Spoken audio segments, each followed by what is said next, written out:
don't believe they submitted Who testimony. oversees helicopters from the state level? We HDOT. do have AG's testimony. I guess what I would just like to say, Chair, is In the form of a question? yes, I'll ask you the question. I feel like we're in the middle of this. Why don't we just ground the helicopters until they can prove to us they can do it quietly? Rep. Bauer, And then we would you have like to go ask through the helicopter months. companies We the wouldn't have to question? if anyone can answer that question, we wouldn't have to go through months of this. Eric Lincoln, Blue Hawaiian. Thank you. I think to the point being raised by some of our so colleagues. To Blue Hawaiian, Yes, could you come up with a way to make it quieter for the residents? we have. We spent $100 million on the quietest aircraft we can buy. So is it still loud? Well, Why are they saying it's so loud then? Well, because it's probably the frequency is more important than the actual noise level. I think if you had aircraft noise technology throughout all the fleets, you'd see a significant change. There are certain aircraft that are much louder than others. So you're saying that they would be okay with the aircraft that you're flying, except you're flying so many times, that's the noise that's bothering them? No, it's the frequency of all the companies. As you heard testimony earlier, there's more aircraft now than there was in the past. So that increases the number of flights that are over people's homes. Should we limit the number of flights? Well, I can't do that. I mean, I work for a company just like anybody else, so I'm not at liberty to tell a company how much money they can or Well, cannot you're the only one that can do that, really, Well, right now. Correct. There is a preemptive law by the FAA and Congress, but we're not going to. The company's not going to just quit flying. We employ over 300 people in this state, so it's we pay a significant amount of tax. So is that the question you're asking? Is the company just shuts its doors? Well, no, the question I'm asking is, should the state just allow less trips? That's a question for you gentlemen, ladies, to answer. I don't think so, but I think the noise technology is what's going to help. What about the flight path? How could we deal with that to get them out over the water? They still have vision, and this is in the lower levels. What about that? It's not within the state's power to do that. That's within the federal jurisdiction of the FAA. But It is only not above a certain level, right? You're correct that, and I'm not sure what the level is in any particular area, but it is up to the federal government, the FAA, to determine flight paths, hours, noise. They've preempted the area. But if we do it on a health basis, that flights below a certain level where we do have jurisdiction cannot occur, then this would make them move further out. I don't know how to answer that one. It's because the federal government, FAA, establishes those regulations. If there's a violation of the regulations, it should be reported to the FAA. Okay, let me just go again. Certain level, right? Okay, let's talk about lower, where it's not FAA. If it's flying below the FAA altitude, it should be reported to the FAA saying that there's a violation of the height altitude restriction in that particular area. I represent Puna, where because of the lava, my whole community gets inundated, okay? And every time we try to be part, to try to work with Blue Hawaiian and others, we keep running into FAA, because I think my question is something along the lines of what Rep. Brower, can we control, like we control taxi cabs? Can we can control licensing, right? I'm not sure. I would defer to the expert on the licensing aspect. I'm not sure how the private guys do the licensing. Whether it's a state or federal. It's a federal license. It's a federal license. It's still feds. Anytime the aircraft departs, But even with the intent to commercial fly. license, Yeah. Yes. it's still feds. But they're at a state facility taking off. That's correct. And So there you go. well, So- no, that's not the. No, that's still feds.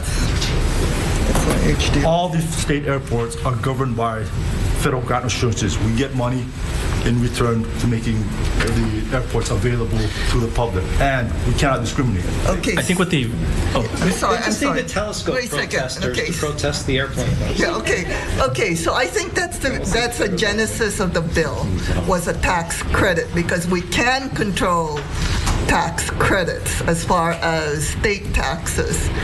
And I think because anything beyond that, my understanding, because I've been going to a number of these meetings because my community is involved in it, it sounds like we can't control. How can we, which I'm looking at a tax foundations thing, because that is what we can control. How can we define noise canceling or quiet technology better than what we have done? Because it sounds like to me that's the only thing we can do right now, is to give an incentive to get them to do it, because you're telling me we cannot license, we cannot take away their license, we cannot limit what they, where they fly, and so we can only give incentives. So how can we make this a better incentive so that people like Blue Hawaiian will jump on the chance? You know, I don't know how we can better make it. All I know is the federal government is the entity that regulates Everything else. aircraft, including Okay. aircraft noise. Okay, thank you. if I can jump in, I think what the Vice Chair was getting at is the state of Hawaii still, regardless of federal preemption on some of these different levels, still licenses a business to operate as a commercial entity, regardless of what type of business that is, right? Yes. So if we, for example, and that's how we get them to qualify for paying a GET and all the other things that you normally do, payroll, et cetera, we have that at our discretion, do we not? I'm not sure how to answer that question, to be honest, because I don't know which licenses you're talking about, you're speaking of. I mean, if it's a state-issued license, surely you guys have the ability to regulate those licenses. But it's not clear to me how this would apply to the helicopters. Sure. Similarly, so let me give you two examples. First is a number of states currently are blocking offshore drilling, but they don't have the capacity to supersede federal law because that's federal waters, federal control, federal almost everything. But what they can do is control their ports. And by doing so, they can license or not license business entities to utilize those ports as points of landing or issue proper regulating papers and whatnot. Similarly, here in Hawaii, we obviously are islands, and between our islands, in some cases, are federal waters when you go so far out, and we don't really control what happens out there, so hence cruise ship gambling and all that sort of thing. But we can control who lands and what sort of businesses operate out of those ports to a certain degree in a similar way. Well, I'm not sure I agree with that in the context of an airport, because again, we go back to the federal grant assurances. We have to make the airport available. We cannot discriminate as between the fixed wings and the road. Yeah, I think you're missing the point here. We license any business to operate in the state of Hawaii to ensure taxes are being collected. If we choose not to issue those licenses out of our own discretion, which we do for any number of different circumstances, that's entirely up to the state. For example, we don't license. If I may respond in this way, I don't think you need a particular license. You have to be licensed by the federal government to have the appropriate license to use the airport, but you don't need a license per se to use the airport. Sure, but you can't operate a commercial business without a commercial business license through the DCCA here in Hawaii. Is that true?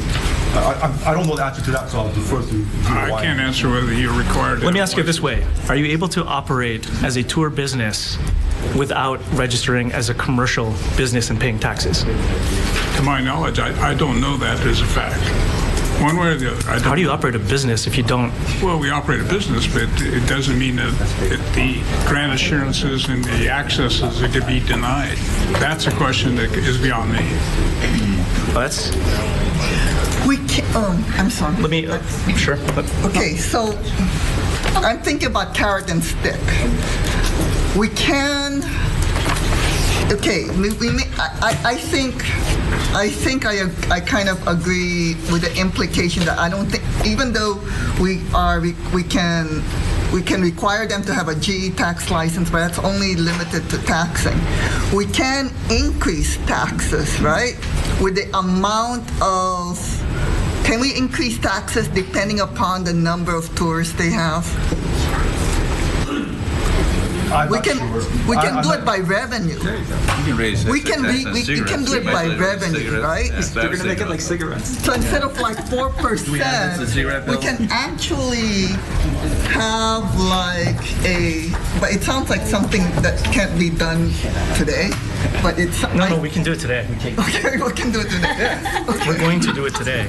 We can call it like a resort, like a tourist tax, a TAT on helicopters. How about flying We have cigarettes? this, folks, we have this in the form of question and answer with our. Okay, can we do that? Can we do like a TAT, an accommodations tax on a per passenger? I can only go the more broad. Yes, it's within your power to raise taxes. Okay, so that's what I propose. We can do both a carrot and a stick approach. Incentive for noise cancellation or noise quiet technology incentive with the tax incentive, but also to have like a TAT on a per passenger basis. Okay, any further questions on this measure? Rep. Thielen. I think if we tie it into health and have a rationale for it, I think it's an excellent idea. And whop it way up there. Okay.